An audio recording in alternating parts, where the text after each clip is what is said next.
பூராம் இருந்திருந்தால் கண்டிப்பாக அந்த கேரக்டருக்கு நான் அவரை தான் போட்டிருப்பேன். பூராம இருந்த இடத்துல யோகி பாபுவால் இந்த கேரக்டர் புல் பண்ண முடியும் அப்படிங்கிறது எப்படி நம்பினீங்க? Hola!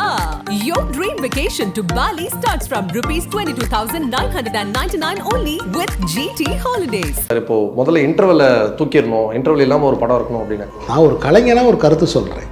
ஸோ அதனால் இந்த அபிப்பிராயத்தை ஒன்றும் என்னை வந்து எல்லோரும் போட்டு தாக்குறது, கீழே வந்து மோசமான கமெண்ட்டுகள் போடுறது, அதுதான் கொஞ்சம் எனக்கு வந்து சந்தோஷமாக இருக்குது. இப்போ என்னென்னா வந்து ஒரு ப்ரொடியூசரோட பையன் நம்ம படத்தில் நடிக்கிறாங்க, அந்த மாதிரி செல்லம் எதுவுமே எடுத்துக்கிறல. பூராம் இருந்திருந்தால் கண்டிப்பாக அந்த கேரக்டருக்கு நான் அவரை தான் போட்டிருப்பேன். பூராம இருந்த இடத்துல யோகி பாபுவால் இந்த கேரக்டர் புல் பண்ண முடியும் அப்படிங்கிறது எப்படி நம்பினீங்க? ஸோ நமக்கு அடைக்கலம் கொடுத்த ஒரு தாய் தான் சென்னை தான். ஸோ அதனால் வந்து எனக்கு சென்னையை பேஸ் பண்ணி ஒரு படம் எடுக்கணும்னு ஒரு ஆசை இருக்குது. கூடிய சீக்கிரம் பண்ணுங்க சார். ஏன்னா சென்னையை உங்கள் கண் வழியாக நாங்கள் உங்கள் பார்வை வழியாக நாங்கள் பார்க்கணும்னு ஆசைப்படுறோம். நண்பகல் நேரத்து மயக்கம்னு சொல்லிட்டு மம்முட்டி சார் நடிச்சிருப்பாங்க. இல்லை நீங்கள் மலையாளத்தில் வேறு, இங்கே வேறு. மலையாளத்தில் வந்து அங்கே இருக்கிற ஆக்டர்ஸ், அங்கே இருக்கிற சூழல், திரை ரசனை, இது எல்லாமே வேறு. கோழிப்பண்ணை செல்லதுரை ஆடியன்ஸ்க்கு என்ன மாதிரி ஒரு விஷயத்தை வந்து விட்டுட்டு போவோம் படம் பார்த்துட்டு வரவங்களுக்கு? இந்த படத்தை நீங்கள் வீட்டுக்கு கொண்டு போவீங்க. அனுஜ் ஸ்டைல்ஸ் ரகங்கள் பலவிதம், ஒவ்வொன்றும் உலகத்தரம். தமிழக உற்பத்தியில் அனுஜ் ஸ்டைல்ஸ். குவி இந்தியாவின் தலை சிறந்த vernacular edtech brand, skilling everyone everywhere. Sir வணக்கம் சார். வணக்கம், வாழ்க. எப்படி இருக்கீங்க சார்? நல்லா இருக்கேன். கோழிப்பண்ணை செல்லதுரை இந்த படத்தை பற்றி தான் பேச போகிறோம். ரொம்ப ட்ரெய்லர் பார்க்கும்போது தெரியுது, வழக்கமாக உங்களோட டச்சில் இருக்க ஒரு படம். நிறைய பேர் வந்து வாழ்வியல் படம் அப்படின்னு சொல்லிடுவாங்க, ஆனால் உங்களுக்கு வந்து கமர்ஷியல் தான், பட் யதார்த்தமான கமர்ஷியல். ஸோ எப்படி அந்த மீட்டரை வந்து மெயின்டைன் பண்ணுறீங்க சார்? ஏன்னா ஒன்று கமர்ஷியல் படம் எடுக்கிறவங்க பார்த்துருக்கோம், இல்லைனா வாழ்வியலாக லைவ்லியாக எடுக்கிறவங்க பார்த்துருக்கோம். ரெண்டுத்தையும் மிக்ஸ் பண்ணி எங்களுக்கு பிடிச்ச ஒரு ஃப்ளேவரில் கொடுக்குறீங்களா? அது எப்படி சார் கன்சிஸ்டண்ட்டாக பண்ணுறீங்க? உண்மையிலே இது ஒரு டஃப்பான ஜாப், அல்லது நான் நல்லா பயிற்சி ஆகிட்டேன். இது ரெண்டு தான். ஸோ தொடர்ந்து இதே மாதிரி நம்ம வந்து ஒரு மிடில் சினிமாவாக ட்ரை பண்ணி, அதாவது என்னென்னா வெகுஜன மக்களுக்கு பிடித்த தரமான படம். ஓகே. இப்போ இங்கே தரமான படம்னாலே ஏதோ ஒரு அறிவுஜீவிகள் எங்கே ஒரு மூலையில் உட்காந்து பார்ப்பாங்க, இது ஓகே பண்ணுவாங்க, அது மாதிரி ஒரு எண்ணம் இருக்குது இல்லையா? ஸோ அப்படி இல்லாமல் வெகுஜன மக்களும் அதை நேசித்து பார்க்கக்கூடிய ஒரு படம். ஒரே படம் தான், உள்ளூருக்கும் உலகத்துக்கும், உலக ஆடியன்ஸுக்கும் உள்ளூர் ஆடியன்ஸுக்கும், வேர்ல்டு சினிமா ரசிகர்களுக்கும் தமிழ் சினிமா ரசிகர்களுக்கும் ஒரு மிடில் நின்று ஒரு படத்தை நம்ம அதை செய்கிறோம். ஸோ உங்களுக்கு கதைகள் எங்கேருந்து சார் கிடைக்கும்? ஒரு நீங்கள் நிறைய புக் படிப்பீங்க, நிறைய பேர் நேரில் சந்திப்பீங்க, இதை படமாக ஆக்கலாம், இதை வந்து இந்த ஒரு சம்பவத்தை நம்ம படமாக மாற்றலாம் அப்படிங்கிற கால் எப்படி எடுப்பீங்க? அண்ட் உங்களோட கதைகள் எங்கேருந்து உங்களுக்கு உருவாகுது? இது உங்களுக்கு ரொம்ப சிம்பிளான வேலை. அது இப்போ வந்து உதாரணத்துக்கு ஒரு 50 வயசில் ஒரு நாவல் ஆசிரியர் இருக்காருன்னு வச்சுக்கோங்க. ஒரு 5 நாவல் எழுதுவார்ல. இப்போ அந்த நாவலாசிரியர்கிட்ட போய் நீங்கள் உங்கள் கதைகள்லாம் நீங்கள் எங்கேருந்து எடுக்கிறீங்கன்னு கேட்க முடியுமா? அது மாதிரி தான் என்னுடைய படங்கள் திரையில் வர்ற நாவல்கள். வாழ்வு அனுபவங்கள்லேருந்து, வழியெங்கும் நாம் சந்தித்த வாழ்க்கையிலிருந்து, உள் உணர்வுகள்லேருந்து, விருப்பங்கள்லேருந்து, நம்முடைய நிலத்திலிருந்து, நமக்கு இதை அப்புறம் பயிற்சி. திரைக்கதைங்கிறது ஒரு பயிற்சி. சினிமா தொடர்ந்து பார்த்துக்கிட்டே இருக்கும். ஸோ அப்படி ஒரு பயிற்சியில் அது உண்டாகிறது தான். இந்த கோழிப்பண்ணை செல்லதுரையில் காஸ்டிங் பற்றி பார்க்கும்போது புதுசாக ஒரு ஹீரோ, முன்னாடி வந்து நம்ம ஒரு பார்த்துருக்கோம், பட் கதாநாயகனாக முதல் முறையாக அறிமுகமாகிறாரு. இன்னொரு பக்கம் யோகி பாபு இருக்கார், பிரிகடாக இருக்காங்க. இந்த காஸ்டிங் எப்படி பிடிச்சிங்க? இந்த கதைக்கு இவங்க கரெக்டாக இருப்பாங்கங்கிற தேர்வு? எப்பவுமே ஸ்டார் காஸ்டிங்கில் எப்பயுமே காம்ப்ரமைஸ் பண்ண மாட்டேன். நம்முடைய மண் சார்ந்த முகங்கள் வேணும், நம்ம ஊரில் இருக்கிற மாதிரி வேணும். இங்கே இருக்க நடிகர்களை கூட்டு போய், இவங்க எல்லாருமே நடிகர்கள், எல்லாமே ப்ரொஃபஷ்னல் ஆர்டிஸ்ட். அப்புறம் கொஞ்சம் பேர் இன்ஸ்டாகிராம்லேயும் கொஞ்சம் பாப்புலராக இருக்கக்கூடிய ஆட்கள், இந்த கோழிப்பண்ணை செல்லதுரையில் நடித்த எல்லாருமே. அப்போ பிரிகிடாவாக இருக்கட்டும், சத்யாவாக இருக்கட்டும், இவங்க எல்லாம் வந்து எனக்கு வந்து ஸோ அந்த ஊர் கலரோட, நம்மளோட ஒரிஜினல் அந்த மக்களோட கலரோடு அது கொஞ்சம் மெர்ஜாகி இருந்தது. அதை பேஸ் பண்ணி அந்த மாதிரி ஆட்கள் வந்து நம்ம வந்து இந்த கதையில் வந்து நம்ம வந்து பயணிக்க வைக்கணும் அப்படின்னு நான் முடிவு பண்ணேன். ஸோ இப்போ நம்ம ஒரு பாம்பே ஹீரோயினை கூட்டிகிட்டு போய் அவங்கள ஃபுல்லாக வந்து அவங்க டல் பண்ணி, ஸோ அது ஒரு வகையான வேலை அது. அது மாதிரி இல்லாமல் நல்லா தமிழ் பேசக்கூடியவங்க. நான் ஃபஸ்ட்டு லைவ் ரெக்கார்டிங் பண்ணணும்னு நினச்சேன். ஸோ எல்லாருக்குமே ஃபஸ்ட்டு தமிழ் நல்லா தெரிஞ்சிருக்கணும் அப்படின்றத பார்க்கும்போது பிரீடாவுக்கு நல்லா தெரிஞ்சிருந்துச்சு. அது மாதிரி சத்யா தேவி, அப்புறம் ஏகன். ஸோ இந்த படத்தோட தயாரிப்பாளர் அவங்க அப்பா தான். ஸோ என்னை அவங்க அப்ரோச் பண்ணும்போது வந்து ஒரு தந்தையாக வந்து அவர் என்னை பார்த்தாரு. அவரோட வாழ்க்கையோட லட்சியமாக வந்து தன் மகனை ஒரு கதாநாயகனாக கொண்டு வரணும் அப்படி தன்னுடைய விருப்பத்தை அவர் சொன்னார். நான் சொன்னேன், என்கிட்ட இருக்க கதைக்கு உங்கள் பையன் பொருத்தமாக இருந்தால் நான் கண்டிப்பாக ஒரு படம் நம்ம பண்ணலாம் அப்படி தான் சொல்லியிருந்தேன். அதே மாதிரி அப்படியே ஃபோனில் பேசிகிட்டே இருந்தோம். அப்போ ஒரு நாள் நான் ஏகனை ஆஃபீஸ்க்கு வர சொல்லி பார்த்தேன். அவங்க அப்பா நிறைய வீடியோஸ்லாம் அனுப்புவார். இந்த டிவி சீரியல் நடிக்கிற அந்த வீடியோஸ்லாம் நிறைய அனுப்புவார். சரி, ஓகே, ஒரு நடிக்கிறதுல ஒரு ஆர்வம் இருக்குது, ஒரு துடிதுடிப்பு இருக்குது, ஒரு அனுபவம் இருக்குது, கேமரா பயம் இல்லை. நடித்த அந்த எபிசோட்ஸ்லாம் நான் பார்த்தேன். ஸோ நான் அப்படியே செல்லதுறையாக மாற்றிட்டேன். பெரிய குளத்துக்கு போனேன். இப்போ என்னென்னா வந்து ஒரு ப்ரொடியூசரோட பையன் நம்ம படத்தில் நடிக்கிறாங்க அப்படின்னா வந்து அந்த மாதிரி செல்லம் எதுவுமே எடுத்துக்கிறல. நான் 6 மணிக்கு காலைல ஸ்பாட்டுக்கு வேணா 6 மணிக்கு வந்து நிற்கிறது, இதெல்லாம் எனக்கு ரொம்ப பிடிச்சிருந்துச்சு. அப்புறம் வந்து நான் கூட்டிகிட்டு போய் ஃபஸ்ட் நாளே கூட்டிகிட்டு போய் ஒரு லோக்கல் சலூன் கடையில், பெரிய குளத்தில் ஒரு சலூன் கடையில் உள்ளே உட்கார வச்சு முடி வெட்ட சொல்லி உங்கள் செல்லதுறையாக மாற்றிட்டீங்க. அப்படி செல்லதுறையை தலையை சீவி சட்டை கொடுத்து வேஷ்டி கொடுத்து வெளில கூப்பிட்டு வந்து நிப்பாட்டினேன். அவங்க அப்பா பார்த்தாரு. அப்போ வந்திருந்தாங்க அவங்க அம்மா என்கிட்ட சொன்னாங்க, உங்கள்கிட்ட என் பையனை ஒப்படைச்சிட்டு போகிறேன் அப்படின்னு சொன்னாங்க. ஸோ சார் ஏகன் வேறு மாதிரி தெரியுது சார் எனக்கு அப்படின்னு சொன்னார் அவங்க அப்பா. நான் அப்படியே மாற்றியாச்சு. ஸோ அந்த அந்த படப்பிடிப்பு நாட்கள் எனக்கு வந்து என்னென்னா ஒரே ஸ்ட்ரெச்சாக எடுக்கிறேன் இந்த படத்தை, பிரேக்கே கிடையாது. எல்லோரும் அந்த மூடில் வச்சுருந்து அப்படியே அந்த படத்தை எடுத்துகிட்டு அப்படியே அனுப்பிடுவேன். ஸோ அப்படியே சகாய பிரிகிடாவாக இருக்கட்டும், சத்யாதேவியாக இருக்கட்டும், ஏகனாக இருக்கட்டும், குட்டிப்புலி தினேஷ், ஒரு சின்ன பையன் நடிச்சிருக்காங்க. மிக முக்கியமாக யோகி பாபு என்கிட்ட கதையே கேட்காம என்னை நம்பி வந்து இந்த படத்தை நடித்து இந்த காஸ்டியூம்ஸு இந்த இதெல்லாம் கொடுத்து நம்பி வந்து நடித்தார். ஸோ அப்போ தான் யோகி பாபு பற்றி நான் சொல்லும்போது சொன்னேன், நீங்கள் வசனங்களை எனக்கு வந்து பூராம் அவர் இறந்துட்டார். பூராம் இருந்திருந்தால் கண்டிப்பாக அந்த கேரக்டருக்கு நான் அவரை தான் போட்டிருப்பேன். சரிங்களா? எனக்கு பூராம் அந்த இடத்துல இல்லை. ஸோ அந்த இடத்துக்கு நான் பார்க்கும்போது எனக்கு ஒரு ஆர்டிஸ்டாகவும் மோர் பாப்புலராக இருக்கக்கூடிய ஒரு நடிகராகவும் எனக்கு யோகி பாபு கிடைச்சாப்புல. ஸோ மௌனங்களை பேசக்கூடிய ஒரு நடிகராக, வசனங்களை பேசுகிறது எல்லோரும் பேசிடுவாங்க, மௌனங்களை பேசுகிறதுங்கிறது ரொம்ப கஷ்டம். ஸோ அப்படி மௌனங்களை பேசக்கூடிய ஒரு பில்லராக இந்த கதைக்கு எனக்கு வந்து யோகி பாபு அமைஞ்சார். ஸோ அப்படி தான் இந்த படத்தோட படப்பிடிப்பு நடந்துச்சு. அப்புறம் இயற்கையான மலைகள், கம்மாய், அந்த நிலப்பரப்பு, ஒரு புவியியல் சார்ந்த ஒரு படமாக மண் மணக்க எல்லோருக்கும் பிடிக்கிற மாதிரி ஒரு படமாக இது உருவாகிருக்கு. ஏற்கனவே ஒரு 1000 பேருக்கு அவங்க காமிச்சிட்டாங்க, படத்தை காமிச்சிட்டாங்க, எல்லாரோட ரிப்போர்ட்டும் எனக்கு வந்துருச்சு. ஸோ கண்டிப்பாக இந்த படம் வந்து மக்கள் மன்றத்தில் ஒரு தடம் பதிக்கும்னு நான் நம்புகிறேன். இப்போ யோகி பாபு வந்து நிறைய நாங்கள் காமெடியாக பார்த்துருக்கோம், அதே மாதிரி குணச்சித்திரமாகவும் நிறைய கேரக்டர்ஸ் வந்து அவர் பண்ணியிருக்காரு. ஆனால் நீங்கள் சொன்ன மாதிரி மௌனங்களை பேசக்கூடிய ஒரு நடிகர் அப்படிங்கிறது நீங்கள் பார்த்துருப்பீங்க. பட் எப்படி அந்த ஜட்மெண்ட் எடுத்தீங்க சார்? ஏன்னா இப்போது காமெடி பண்ணுறவங்களால எல்லாமே ஆக்ட் பண்ண முடியும், பூராம இருந்த இடத்துல யோகி பாபுவால் இந்த கேரக்டர் புல் பண்ண முடியும் அப்படிங்கிறது எப்படி நம்பினீங்க? இல்லை, பேசிக்காக he is a good actor. Yogi Babu வந்து எந்த ஒரு எனக்கு தெரிஞ்ச தமிழ் சினிமாவில் எல்லாமே பண்ணக்கூடிய ஒரு நடிகர்னால் அது யோகி பாபு தான்.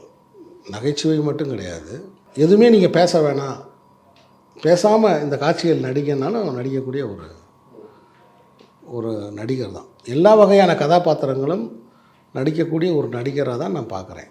ஸோ அப்படி தான் அது அமைஞ்சிச்சு.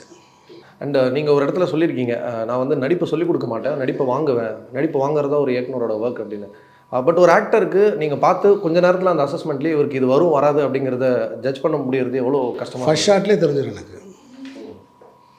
கேமரா வச்சோடனே தெரிஞ்சிடும் இவருக்கு என்ன பிரச்சனைன்னு எனக்கு தெரிஞ்சிடும்.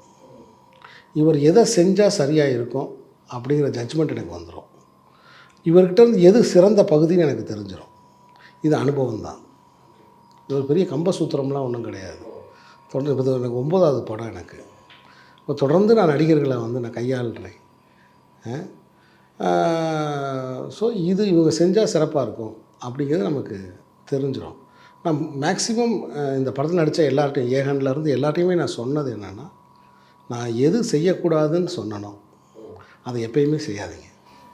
ஓகே. இதெல்லாம் செய்யக்கூடாதுன்னு சொன்னனோ அதை எப்பயுமே செய்யாதீங்க.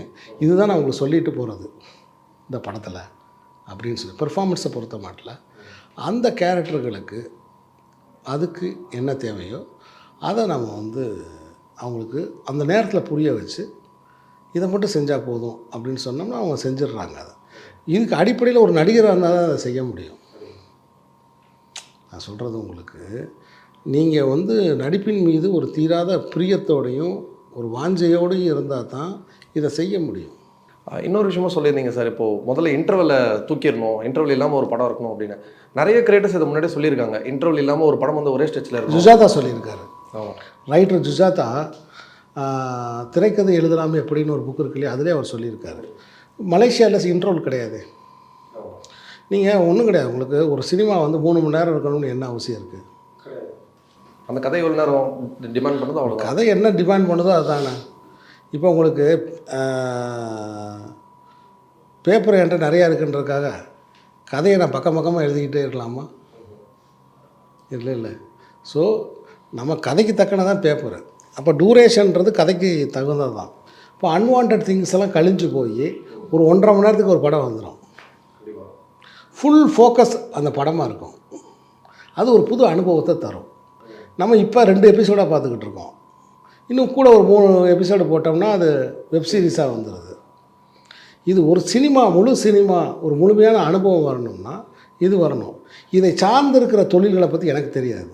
நான் ஒரு கலைஞனாக ஒரு கருத்து சொல்கிறேன், அவ்வளோதான். இது பாதிக்கப்படுமே, அது எனக்கு தெரியலை. எனக்கு இப்படி இருந்தால் நல்லாயிருக்கும்னு நான் சொல்கிறேன். பட் அது நம்ம இப்போ தமிழ்நாடு மாதிரி ஒரு இடத்துல அது பாசிபிளா சார்? ஏன்னா இந்தியா ஃபுல்லாக இது இருக்குது. அது எனக்கு தெரியலை.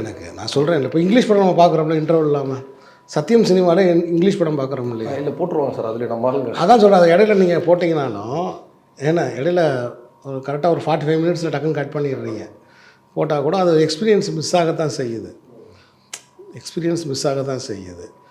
ஸோ அந்த முழுமையான எக்ஸ்பீரியன்ஸ் நமக்கு, அது சினிமாட்டிக் எக்ஸ்பீரியன்ஸ் நமக்கு வரணும்னா அது இல்லாமல் இருந்தால் நல்லா இருக்குங்கிறது என்னுடைய அபிப்பிராயம். ஸோ அதனால் இந்த அபிப்பிராயத்தை ஒன்றும் என்னை வந்து எல்லோரும் போட்டு தாக்குறது, கீழே வந்து மோசமான கமெண்ட்டுகள் போடுறது, அதுதான் கொஞ்சம் எனக்கு வந்து சந்தோஷமாக இருக்குது. இல்லை அது பாதிக்கப்படுறவங்க சொல்கிறது. பட் ஜென்ரலான சினிமா ஃபேன்ஸ் எல்லாருமே சொல்கிறது கரெக்டுன்னு தான் தோணுது. ஏன்னா இதுக்கு முன்னாடி நிறைய பேர் சொல்லியிருக்காங்க. நீங்கள் சொன்ன மாதிரி சுஜாதா சார் சொல்லியிருக்காரு, மிஷ்கின் சார் சொல்லியிருக்காரு, இன்டர்வல் இல்லாமல் அந்த படத்தோட மூடை கொலை பண்ணாமல் ஒரு 2 மணி நேரம் 2.5 மணி நேரம் பார்த்துட்டாலே நல்லாயிருக்கும். 2.5 மணி நேரம் எதுக்கு? நீங்கள் இன்டர்வல் இல்லைன்னு சொன்னீங்கனாலே படம் 1.25 மணி நேரத்துக்கு வந்துடும். இன்டர்வல் இல்லைன்னு நீங்கள் சொல்லிட்டீங்கனாலே கிரியேட்டர்ஸ் வந்து 1.25 மணி நேரம், ஃப்யூச்சர் ஃபிலிம்னாலே 1 மணி நேரம் 20 நிமிஷம் தான். 90 மினிட்ஸ் தானே. 90 மினிட்ஸ் தான் ஃப்யூச்சர் ஃபிலிமு. இந்திய அரசாங்கம் வச்சுருக்கிறது டூரேஷனே வந்து 90 மினிட்ஸ்க்கு மேலே இருந்தால் தான் ஃப்யூச்சர் ஃபிலிமு. சரிங்களா? அப்படின்னா உங்களுக்கு வந்து கிட்டத்தட்ட வந்து உங்களுக்கு ஒரு 120 மினிட்ஸில் ஒரு படம் முடிஞ்சிடும். அவ்வளோதான். ஸோ அது ஒரு நல்ல எக்ஸ்பீரியன்ஸாக இருக்கும் ரசிகர்களுக்கு. சீக்கிரம் போனால் ஒரு படத்தை பார்த்தோம் வீட்டுக்கு வந்தோன்னு இருக்கலாம். இப்போ 6:30 மணிக்கு ஷோ ஆரம்பித்தாங்கன்னா 8:30 மணிக்கு முடிஞ்சிடும். சீக்கிரம் வீட்டுக்கு வந்துடலாம். நீங்கள் இன்டர்வல் விட்டு 9:30 மணிக்கு அனுப்பி, அதுதான் சொல்ல வர்றது, வேற ஒன்றும் இல்லை. ஸோ காலம், நேரம், கதையோட அளவு, இன்னும் ரத்தின சுருக்கம், இன்னும் கவனம் எல்லாமே ஜாஸ்தியாகும். சூப்பர். அதே மாதிரி சீரிஸ் பற்றி சொன்னீங்க. உங்களுக்கு சீரிஸ் பண்ணுற இன்ட்ரெஸ்ட் இருக்கா சார்? சினிமா, உங்கள் சினிமா எப்படி இருக்குன்னு எங்களுக்கு தெரியும். பட் உங்கள் ஸ்டைலில் ஒரு சீரிஸ் ஒன்று பார்க்குறதுக்கு வாய்ப்பு இருக்கா? உங்களுக்கு அதுக்கு ஆசை இருக்கா சார்? வெப் சீரிஸ் வந்து எடுக்கிறத பற்றி தப்பு இல்லை. பட் யாரும் என்கிட்ட அப்படி அப்ரோச் பண்ணி வரலை. அது எப்படி அப்ரோச் பண்ணுறதுன்னு நான் அதை பற்றி நாங்கள் தேடவும் இல்லை. ஸோ உங்களுக்கு அது பண்ணணும்னு எந்த எண்ணம்லாம் கிடையாது. அது வந்ததுன்னா பண்ணுறதை பற்றி யோசிக்கலாம். பட் எனக்கு இப்போ 2-3 படங்கள் இருக்குது. ஸோ அந்த படங்கள் எடுக்கிறதுல இப்போ ஆர்வமாக இருக்கேன். அதை பின்னாடி ஏதாவது பார்ப்போம். தேனி பற்றியும் தேனி மேலே உங்களுக்கு இருக்க காதல் பற்றியும் சேதுபதி கூட சொல்லியிருந்தாங்க. ஒரே தேனி தான், எத்தனை வாட்டி போனாலும் ஒரு வேறு ஆங்கிள் காட்டுறாரு, வேறு இடத்துல ஃப்ரேம் வைக்கிறாரு, அந்த ஃப்ரேம் வந்து ஒரு கதை சொல்லுது அப்படின்னு. ஸோ அந்த தேனிக்கும் உங்களுக்குமான கனெக்ஷன்? தேனி, உசிலம்பட்டி, அந்த தென் மாவட்டங்கள் எல்லாமே நமக்கு பழக்கம்தான். இந்த பக்கம் டீக்கல்லுப்பட்டி, ராஜபாளையம் வரைக்கும் எனக்கு, ஸ்ரீவில்லிபுத்தூர் வரைக்கும் எனக்கு எல்லாமே எனக்கு தெரியும். எனக்கு எல்லாமே பழகிய நிலங்கள் ஏன்னா. ஸோ அங்கே ஒரு சுற்றி மேற்கு தொடர்ச்சி மலைகள், அந்த ஒரு டிஃப்ரெண்ட்டாக கைண்ட் ஆஃப் லேண்ட்ஸ்கேப்ஸு, இதெல்லாம் வந்து அங்கே எனக்கு அமைஞ்சிருக்கிறனால நான் அங்கே போய் எடுக்கிறேன். ஸோ அது எனக்கு வந்து இதாக இருக்குது. பட் உங்களுக்கு என்னைக்காவது ஒரு நாள் வந்து சென்னையில் இல்லை வேறு ஏதாவது ஒரு பெரிய சிட்டியில் ஒரு பெரிய ஸ்டார் வச்சு ஒரு படம் பண்ணணும் அப்படிங்கிற மாதிரி ஆசை இருக்கா? இல்லை, நான் சிட்டியில் நான் படம் பண்ணுறதுக்கு ஸ்கிரிப்ட்லாம் ரெடி வச்சு அதெல்லாம் ட்ரையெல்லாம் பண்ணேன். நான் சென்னைக்குள்ளே ஒரு அழகான கிராமம் இருக்குது. அதை நீங்கள் வந்து அதை நான் பல நேரங்களில் உணர்ந்திருக்கேன். சென்னை ஒரு அற்புதமான ஒரு ஊர். நம்மை வாழ வைத்த ஊர். ஸோ நமக்கு அடைக்கலம் கொடுத்த ஒரு தாய் தான் சென்னை தான். ஸோ அதனால் வந்து எனக்கு சென்னையை பேஸ் பண்ணி ஒரு படம் எடுக்கணும்னு எனக்கு ஒரு ஆசை இருக்குது. பார்ப்போம், கண்டிப்பாக அது நடக்கும்னு நினைக்கிறேன். கூடிய சீக்கிரம் பண்ணுங்கள் சார். ஏன்னா சென்னையை உங்கள் கண் வழியாக நாங்கள் உங்கள் பார்வை வழியாக நாங்கள் பார்க்கணும்னு ஆசைப்பட்றேன். அண்ட் நீங்களும் முன்னாடி ஒரு வாட்டி சொல்லியிருக்கீங்க, எனக்கு நீங்கள் பண்ணுறது கமர்ஷியல் படம் தான், நான் சொன்ன மாதிரி யதார்த்த கமர்ஷியல். பெரிய ஹீரோஸ் வச்சு பெரிய பட்ஜெட்டில் பெரிய ஸ்கேலில் படம் பண்ணணும் அப்படிங்கிற ஆசை உங்களுக்கு என்றைக்காவது வந்திருக்கா? ஏமா பண்ணலாம், கண்டிப்பாக வரலாம், வந்தால் பண்ணலாம். நம்ம தேடி போகிறது வேறு, அவங்க தேடி வர்றது வேறு, அவ்வளோதான். ஸோ அந்த மாதிரி பண்ணும்போது உங்களோட கதையும் உங்களோட ஸ்டைலும் ஃபஸ்ட்டு நிற்குமா, இல்லை ஹீரோட டிமாண்ட் ஃபஸ்ட்டு வருமா சார்? ஏன்னா எப்பயுமே கிரியேட்டர்ஸ்க்கு அது ஒரு சேலஞ்சாகவே இருக்குது. பெரிய ஹீரோஸ் கிட்ட போகும்போது அந்த ஸ்டார்டம் முன்னாடி வந்துடுது, அவங்க கொஞ்சம் காம்ப்ரமைஸ் பண்ணிக்கிறாங்க. கதை தான் தீர்மானிக்கும். கதை என்ன டிமாண்ட் பண்ணுதோ அதை பேஸ் பண்ணி நம்ம பண்ணிக்கலாம். அப்புறம் கொஞ்சம் அது வந்து அவங்க என்ன விரும்புகிறாங்களோ, இப்போ ஒரு பெரிய ஹீரோனா அவர் தானே டிசைட் பண்ணுறாரு, அவர் என்ன விரும்புகிறாரோ அதை வச்சு நம்ம பண்ண வேண்டியது. இப்போ இன்னொரு ஒரு விஷயம் இருக்குது சார், இந்த வாழ்வியல் சம்மந்தமான படங்கள் இல்லை ரொம்ப அவார்ட் ஓரியன்ட் ஃபிலிம்ஸ் அப்படின் போது அதை வந்து தேட்டரில் ரிலீஸ் பண்ணக்கூடாது, ஓடிடிலே பார்த்துக்கலாம். ஏன்னா தேட்டரில் ரிலீஸ் பண்ணால் ஆடியன்ஸ் வந்து அதுக்கான சப்போர்ட் வந்து தரமாட்டாங்க. அதான் நான் சொல்கிறேனே, இப்போ நம்ம படங்கள்லாம் வந்து உள்ளூர்லேயும் கவனிக்கப்படணும், உலகத்துலேயும் கவனிக்கப்படணும் அப்படின்னு தான் பாயிண்ட்டு. ஸோ இங்கே வந்து மக்களுக்கு வந்து அந்த அனுபவங்கள் குறைவாக இருக்குது, அந்த பொறுமை இல்லை, சரிங்களா? ஸோ அந்த பொறுமை இல்லாதனால அந்த படங்கள் சிலர் தாக்குறாங்க. ஆனால் அப்படின்றக்காக விட்டுற முடியாது. நீங்கள் பட்ஜெட் அளவில் பார்த்தீங்கன்னா கொட்டுக்காளி வெற்றி. பட்ஜெட் அளவில் பார்த்தீங்கன்னா அது அடைந்த உயரம்ங்கிறது மிகப்பெரிய உயரம். யாருமே வாங்காத ஒரு மிகப்பெரிய விருது அந்த படம் வாங்கியிருக்கு. தியேட்டரில் அது இந்தளவுக்கு ஸ்கோர் பண்ணதே அது அதிகம். அந்த நல்ல விஷயம் தான். இந்தளவுக்கு இவ்வளோ நாள் கழிச்சு என்கிட்ட கேள்வியும் கேட்குறீங்க, அந்த படத்தை நினைவுபடுத்துகிறீங்க. ஸோ அதனால் ஒரு தேட்டரில் வந்து இது வந்து இந்த படம் சரியாக போகாது, வெகுஜன மக்கள் இதை ரசிக்க மாட்டாங்க, அல்லது இதை கொஞ்சம் பேர் ரசிப்பாங்க, இது இந்த மாதிரி விமர்சனம் வரும், இதெல்லாம் தெரியாமல் அதை உற்பத்தி செஞ்சவங்க கண்டிப்பாக தேட்டருக்கு கொண்டு போயிருக்க மாட்டாங்க. அதை எடுத்தவருக்கு அது தெரியும், சரிங்களா? அதனால தான் அது ரொம்ப சிக்கனமான பட்ஜெட்டில் எடுத்திருக்காங்க. அது பட்ஜெட் அளவில் ஒரு வியாபாரமாக நீங்கள் பார்த்தாலும் அது லாபம் தான். பட் இது இன்னும் பெருசாக மாறணும் அப்படின்னா, இப்போது இதே மாதிரி ஒரு படம் நண்பகல் நேரத்து மயக்கம்னு சொல்லிட்டு மம்முட்டி சார் நடிச்சிருப்பாங்க. ஒருவேளை ஒரு பெரிய ஸ்டார் இறங்கி வந்து இந்த மாதிரி ஒரு பயங்கரமான கண்டென்ட் ஓரியன்ட் ஒரு ஃபிலிம் பண்ணால் ஆடியன்ஸ் தேட்டருக்கு நீங்கள் மலையாளத்தில் வேறு, இங்கே வேறு. மலையாளத்தில் வந்து அங்கே இருக்கிற ஆக்டர்ஸ், அங்கே இருக்கிற சூழல், திரை ரசனை, இது எல்லாமே வேறு. பெங்காலில் இருக்கிறது வேறு, தமிழ்நாட்டில் இருக்கிறது வேறு. ஒவ்வொரு ஊருக்கும் வேறு மாதிரி இருக்குது. ஸோ இங்கே வந்து உங்களுக்கு வந்து அங்கே வந்து மோகன்லால் சார், மம்மூட்டி சார், இவங்கெல்லாம் வந்து இந்த ரெண்டுக்கும் நடுவில் நடிக்கக்கூடிய, இப்போ உதாரணத்துக்கு அவங்க வந்து கிளாசிக்கல் ஃபிலிம்ஸும் நடிப்பாங்க, கமர்ஷியல் ஃபிலிம்ஸும் நடிப்பாங்க. ஸோ அங்கே அதை அப்படி தான் பார்க்குறாங்க அவங்க. ஸோ பட் இங்கே தமிழ்நாட்டில் அப்படி கிடையாது. தமிழ்நாட்டில் ரெண்டுக்குமான ஆட்கள் ரொம்ப குறைவு, சரிங்களா? ஸோ அதனால் சூழ்நிலைகள் வேறு.